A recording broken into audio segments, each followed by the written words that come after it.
Moving on now, Israeli forces have given eviction orders to Palestinians living in a valley in the occupied West Bank to confiscate 200 hectares of Palestinian land. Palestinian officials say the residents in Wad Ben Zeid in southern Hebron, al-Khalil, have been ordered to leave the area immediately because their homes will be demolished. Officials say the Palestinian-owned land, which also includes agricultural fields, will be grabbed for the expansion of settlements. The move comes less than a week after Israel announced its plan to seize 400 hectares of land from Palestinian families in Bethlehem. The announcement drew worldwide condemnation. Even Tel Aviv's close allies, the United States and the European Union, have called for the cancellation of the plan, which they regard as an obstacle to peace with the Palestinians. Let's go to Chicago and talk to Professor Saif Dana. Welcome to the program, sir. Professor Dana, first of all, how would this recent land grab attempt cast a shadow on the so-called peace process? Well, it actually shows that there is an absence of any Israeli partner for the Palestinians, if we want to use the Israeli lingo at this point. What we have here is a contest between representatives of the Israeli right wing, and that's very revealing about Israeli politics.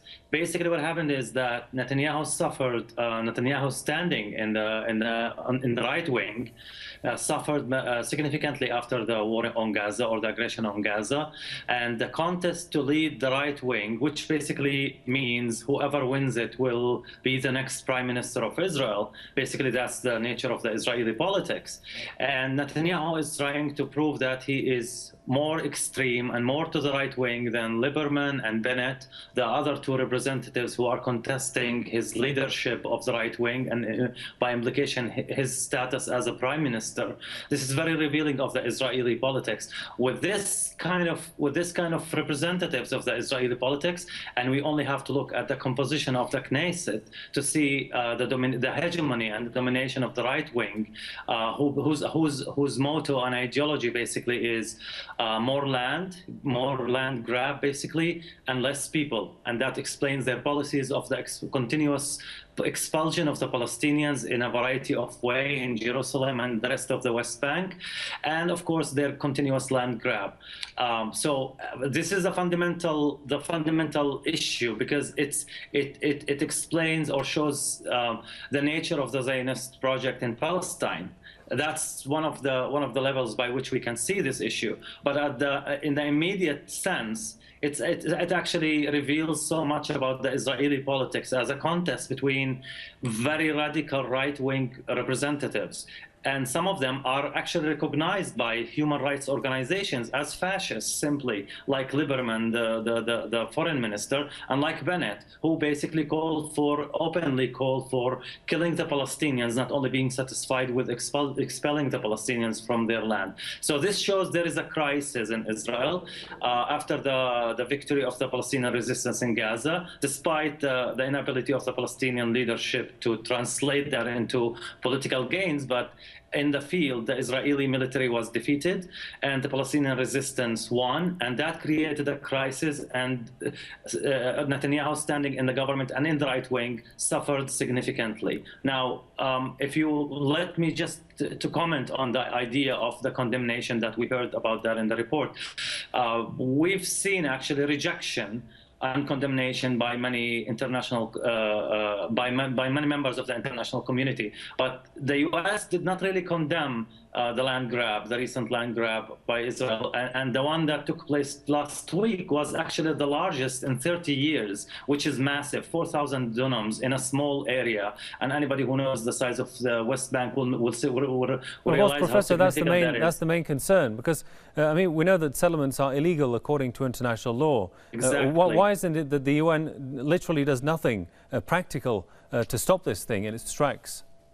Exactly, and what happened basically is the human rights organizations like Amnesty issued a condemnation of that and basically characterized it as illegal. But what we've seen on the side of the U.S. and the UN, from Ban Ki-moon last week, and from the U.S., from the White House, and from the State Department, basically is expressions of concern, and that's not really enough for a massive violation of the international law and massive violation of the Palestinian rights.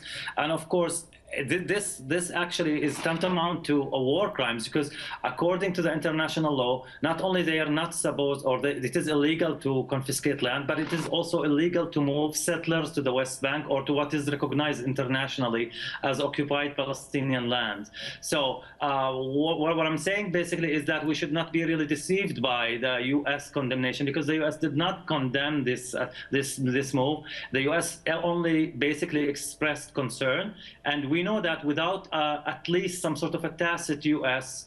Consensus, or at least silence, this cannot happen. And the Americans have the tools, have the means.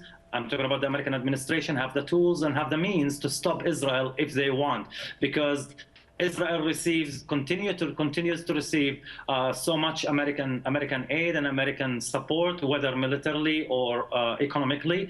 Also, the U.S. continues to protect Israel in all the international organizations, and support them in the Security Council, supports them in the UN, support them in everywhere. So the U.S. never actually exercise any pressure to stop the Israelis from violating the international law and from violating the Palestinian rights. If they want to, they have the tools and they have the means to do this. But the rest of the international community did actually criticize Israel, because this is a very clear violation of the international law. You don't have to be a supporter of the Palestinian rights or the Palestinian struggle to actually realize that. It's a clear violation of the international law and the international humanitarian law. And all what we have to see is just the press releases of the human rights organizations.